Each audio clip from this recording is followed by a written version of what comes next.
Hello, people of YouTube and Facebook and Fishbrain.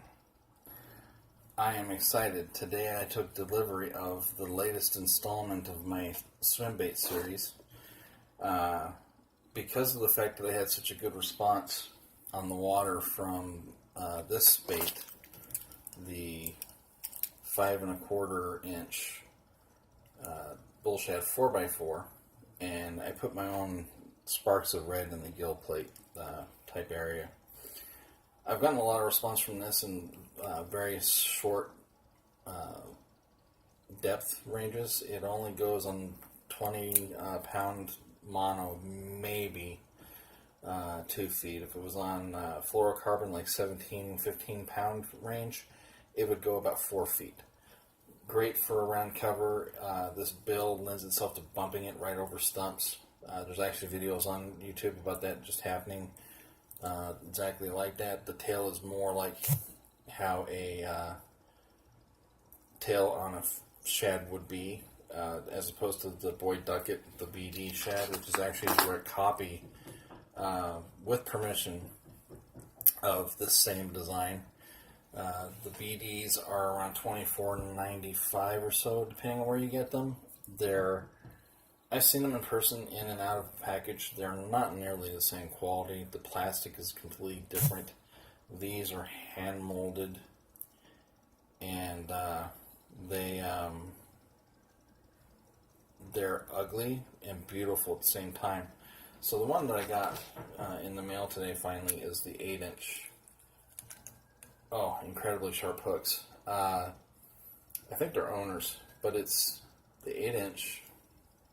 Multiple jointed, same type of eyes. The profile's a little bit slicker here than the Bullshad. Has more of the rounded off. See, it's also thicker down the whole thing, where this one is more of the natural profile of a gizzard shad.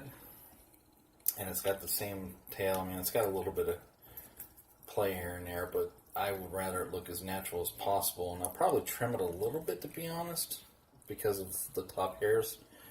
Not a whole lot, just a little slight amount is what I'll trim, just to keep it even with the bottom.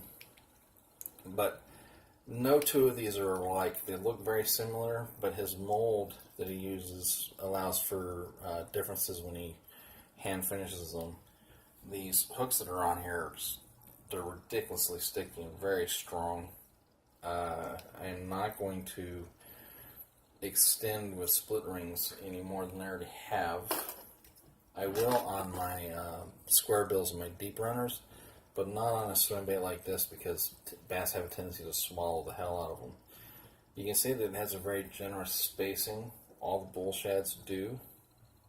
Even the back has a fair amount, because it makes for a full swimming motion. Then they look like, you can't tell it's not a shad when it's in the water. It's really interesting how it works. I mean, they look completely pure, and the whole motion when they're going along, it looks like just one body. It doesn't show like this in the water. But it's an 8-inch. I think it's around 4 ounces, 4 or 5 ounces maybe. My light swim bait rod will work just fine for it, and I will give a report card when I go and use it the first time to see how it works. If it works anything like the Bullshad, I'm going to get some big pigs on it for sure.